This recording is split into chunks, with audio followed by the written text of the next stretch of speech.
Hey there, welcome back to our second part of the video on kidneys and nephrons. And today we're talking about the process. And so we are going to, in the last video we just labeled everything. And so now we have an understanding of how to use the words, and now we can talk about what's actually happening. So if you remember, this is a nephron. So this is let's just call this a tiny nephron. It is just a very basic format as to what's happening inside the nephron. And so here we have our capillary. So remember, this is our afferent capillary. So the blood is going into the capillary, into the glomerulus, and it's coming out. And this is the efferent. And so remember that your blood is pumped by your heart, and the pressure of your heart pumping your blood is going to push it through and into this glomerulus. And the glomerulus is going to be very porous right here. And so that blood, about 1/5 of that blood, is going to be pushed through and to become filtrate. And so let's just put 1/5 here. And so filtrate is going to be the substance that's passing through your nephrons. And so here, as it's passing through the nephrons, it's the good things that we have that we filtered through. So this is not a very selective filter.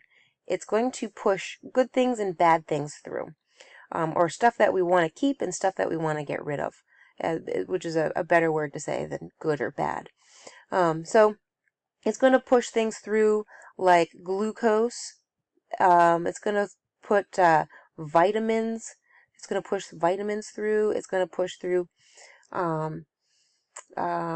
salt. And it's going to get rid of stuff that we don't want, like ammonia. We don't want ammonia or and other materials. And so those things are the good things that we want to keep are going to be reabsorbed. So they're going to be reabsorbed back into the blood. And so in between here, we have the transport epithelium. So here, this is going to be in between the tube in which the filtrate is being passed. We're going to have a transport epithelium, or just here we go, let's just call this the tissue of what is the kidney itself. And so materials are going to pass they're going to be reabsorbed through the transport epithelium and then into the bloodstream. And so sometimes the solutes are going to pass into tissue and stay there, and then water is going to pass through the tissue and go back into the blood vessels. So here, reabsorption of good stuff is going to happen. So that stuff is going to be reabsorbed through the transport epithelium and then back into the capillaries. And so we talked before about how we had the vasa recta and we had the proximal and distal tubules. And so those are the capillaries that we're going to be talking about. So we have reabsorption, but then as we go through, we're going to see that there's going to be more ammonia, more things that we want out. Sometimes maybe some sodiums are going to be passed out. So we're going to secrete. So from the transport epithelium, we're going to be secreting the toxins that we want to get rid of. And so as it goes through, it becomes more and more concentrated, more and more of toxins are being removed, and all the good stuff's coming out. And as it leaves the nephron through the collecting duct, so over here, the collecting duct,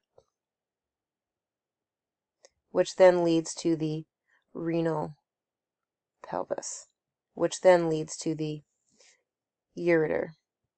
I don't know why it does that. Ureter, and then urinary bladder. So that's the big picture. Now let's go a little bit past through this. Let's go past.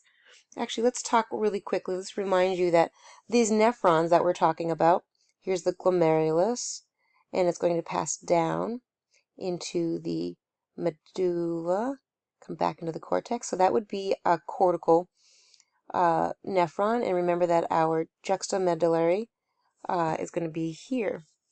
So I don't know where that went, but it disappeared. We're going to go down here, and so here it is. Here is our afferent. Here's our glomerulus. Here's our Bowman's capsule. And so our filtrate is passing through. And so here we have our proximal tubules. And we know that we have our peritubular capillaries around here. And then we have our vasa recta all around the loop of Henle. And so blood blood is going to be filtered through, and remember 1/5 passes through. And so big stuff is going to pass through, is going to stay in the glomerulus, is going to stay in the blood circulation. So large things like red blood cells, white blood cells, proteins, those are all going to stay in the blood. Individual amino acids are going to pass through. So things that are actually going to pass through, small things like glucose, amino acids, salts, ammonia. And so here we're going to have reabsorption. So reabsorption is going to happen in a pretty big way here. We're going to have active processes. We're going to have pumps, active transport using pumps to pump glucose back out to save the amino acids. Those are going to be pumped out. And so it's going to be pumped into through the transport epithelium, and it's going to then be put into pumped into the proximal tubules. And so here, I'm sorry, the peritubular capillaries. And so we know that the filtrate's going to pass down here, and it's going to go into the descending loop of Henle, or the descending tubule. And we said here that there are aquaporins. And notice here that we have, that I drew an increase of solutes at the bottom here. And so we're going to have an increase. So the amount of solutes increases as it drops into the medulla. So here, we will say that it has about the concentration of about 400 milliosms, M-O-M-S, osms. And so down here, 600 milliosms, 800, and down at the bottom, milliosms. Down here, it'll be about 1200 milliosms.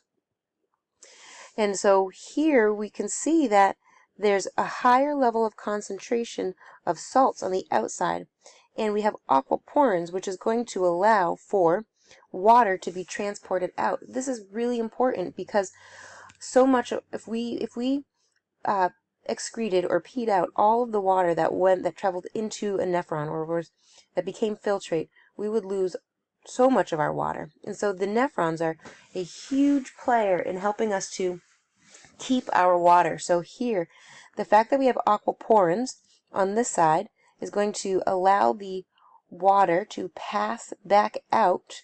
We get to save the good stuff, and that means we're saving the water. We are saving the water, and water is going to be pumped back into the vasa recta. So it's going to pass through the transport epithelium and then into the vasa recta. So we're saving the good stuff. And then over here we have the ascending tubule, which we said before is impermeable to water. But what we do have are pumps. So we're going to actively pump, meaning we're going to use energy in ATP. We're going to actively transport salts back out. So our bodies our cells can more easily pump solutes, the sodiums, the chlorines, etc., than it can water. So water has just always passed through our cells pretty readily, so we don't have pumps for water. So we have to create an environment that is highly concentrated. And so we have pumps over here where we're going to take the salt out, and we're going to take solutes out of the filtrate, and we're going to make this environment out here. We're going to actively pump salts out here to increase the osmolarity, or to increase the concentration of the medulla, so that it will continue to pull water out of the descending limb. So here on this side, we're going to be pulling salt out, and here on the other side, we're going to be pulling water out. So this is going to be passive transport, and this is going to be active transport. And so as our filtrate travels back up, and it's going to reach the distal,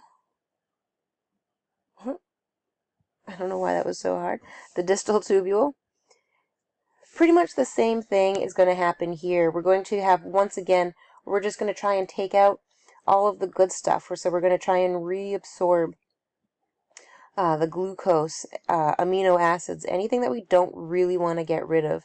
We're going to try and reabsorb those.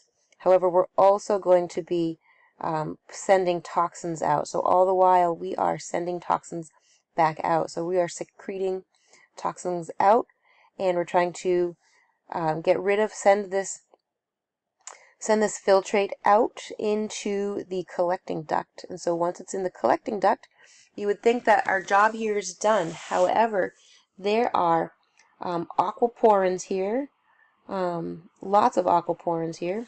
I don't know why my pen has stopped working. Here we go. And this is going to be to allow for water to be absorbed at different rates. So our hormones, and we'll talk about this in 44.5, depending on what hormones are passing through our systems, more of these are going to be open, or more of these are going to be closed, and that's going to allow more water to pass through when we're not dehydrated. And if we are dehydrated, then less water is going to be able to pass through. And so that is going to then lead, so this is our collecting duct, and that's going to lead to the renal pelvis, where all of the collecting ducts end, and then that's it, and that is our process. So what I want you to do is to draw this out and come up with questions, and I will see you guys in class.